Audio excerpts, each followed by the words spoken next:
Bonjour tout le monde, bienvenue à ce café avec Xavier, premier café du nouveau mandat du conseil municipal de la ville de Saint-Colomban. Dans ce café-là, évidemment, je vais faire le bilan ou en fait le résumé des points qui ont été votés à l'ordre du jour de la séance ordinaire municipale du 18 novembre 2025. Donc, comme chaque début de mandat, on en profite pour revoir beaucoup de nominations. Donc, c'est là qu'on vient attribuer les responsabilités pour chaque élu et élu du conseil municipal. Donc, il y a plusieurs points qui en ont fait mention, notamment dans les organismes apparentés, donc en parallèle à la ville de Saint-Colomban, mais aussi des comités et des responsabilités qui sont données pour la bonne gestion ou le bon suivi des différents dossiers à l'intérieur de la ville. Il y a plusieurs points aussi, vous allez voir, c'est un suivi concernant des règlements d'emprunt, notamment pour la restauration de la maison Gaffney Kennedy, la grange.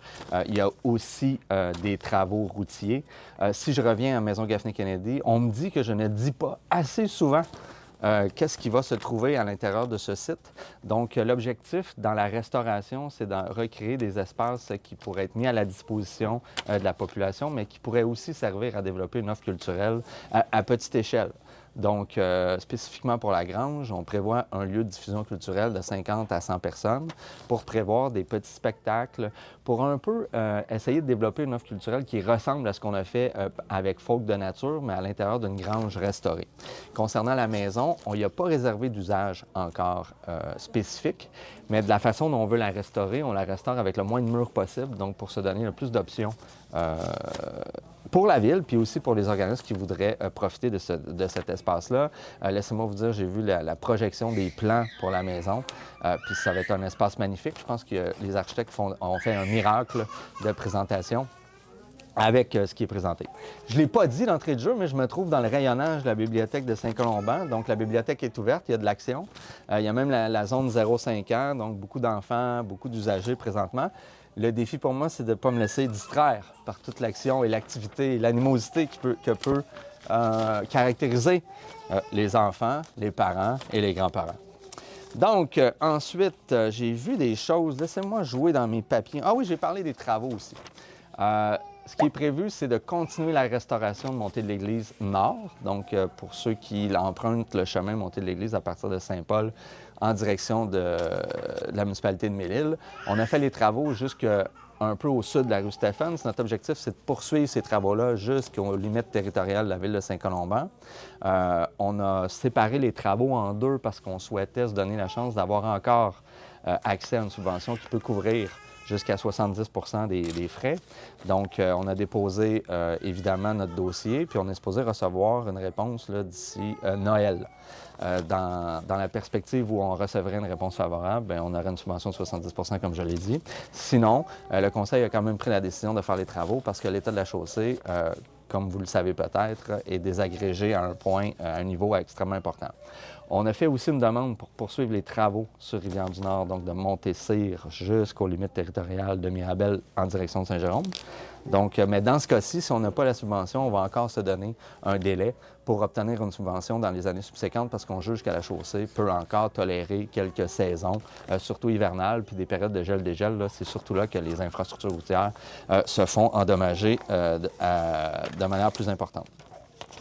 Ensuite, bien évidemment, novembre rime avec l'octroi des subventions, des bourses d'élite sportive. Donc, encore une fois, cette année, on va remettre plusieurs bourses à nos athlètes colombanois qui se sont distingués sur la scène provinciale, nationale et internationale. C'est toujours un bel événement où on vient jumeler l'octroi des bourses à une conférence ou une activité spécifique qui permet de donner des outils ou informer nos athlètes dans la perspective où ils veulent atteindre un prochain niveau ou dans un cas où ils voudraient avoir une préparation mentale meilleure, donc avec un préparateur physique. Puis souvent, ce qu'on a fait dans le passé, c'est qu'on leur a permis de rencontrer des athlètes qui se sont distingués sur la scène olympique. Donc, ça leur permet de voir que c'est possible puis de pouvoir poursuivre leurs rêves et leurs objectifs sportifs. Donc voilà, ça fait le tour. Je souligne mon effort à ne pas me laisser déconcentrer. Donc, c'était la fin de l'expression des faits saillants. On pourrait passer tout de suite, même sans pause, à la période de questions du public. Donc, encore une fois, l'équipe m'a préparé de délicates questions et ne pas confondre avec les C'est pas fin. Ça, c'est des questions beaucoup plus faciles à répondre. Donc, Mme Katrina Dansereau, quel est le meilleur endroit pour faire de la randonnée en hiver? C'est une bonne question. Puis ça fait aussi suite aux magnifiques vidéos où notre concepteur artistique a prêté sa voix depuis 3 vidéos. Magnifique. Il a prêté aussi ses pieds et sa caméra pour nous faire découvrir les différents sentiers sur le territoire. Et il en a même emprunté un en période hivernale, puis vous pouvez apprécier les paysages naturels. Puis je trouve ça génial ces temps-ci parce que, oui, il y a de la neige sur le sol, mais les cours d'eau ne sont pas gelés, fait que ça crée quand même des paysages magnifiques. Pour celles et ceux qui ont vu la vidéo, bien là, dans ce cas-ci, on se trouvait dans les sentiers autour de l'école Le Triolet, où il y a quand même une bonne présence de milieu humide. Autrement, bien, avec la neige qui va continuer de tomber, espérons-le, on va pouvoir ouvrir les sentiers du Golfe Capri.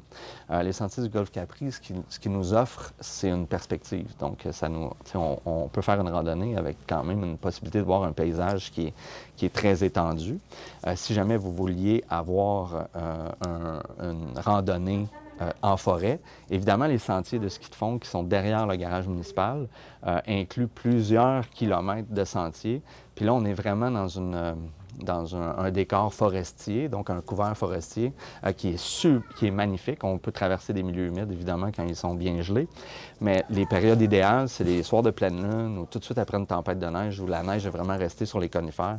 On est vraiment enveloppé par la forêt, puis il n'y a pas meilleure façon que de découvrir le territoire à Saint-Colomban. Sinon, pour les marches, bien évidemment, je vous invite à emprunter les sentiers qui sont le sentier qui est sous la ligne hydroélectrique, mais là, on n'est pas vraiment dans le même genre de décor. Moi, je vous inviterais peut-être à le faire aussitôt que le soleil se couche, puis on est capable d'avoir un bel aperçu du ciel étoilé en période hivernale. Idéalement, c'est quand il fait très froid qu'il n'y a pas de nuages, mais on est capable d'avoir quand même une belle manifestation céleste sur le territoire. Je n'ai pas parlé aussi d'un règlement qu'on veut adopter, mais on fait une modification dans le règlement sur la qualité de vie. Puis on vient réglementer l'éclairage nocturne sur les terrains privés. On a mis beaucoup d'efforts dans les années passées à changer l'éclairage public.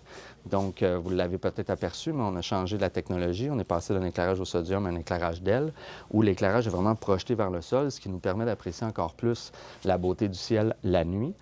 Mais parallèlement à ça, il y a quand même des citoyens qui ont fait des démarches pour éclairer leur terrain ou leur propriété la nuit, sans prendre en considération les impacts que ça peut avoir sur les voisins.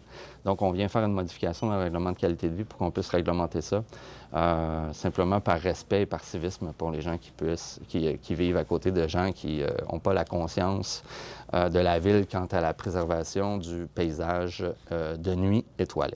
Donc, ça fait le tour pour cette semaine. Un petit mot pour vous dire qu'on est très, très, très heureux d'être de retour parmi vous.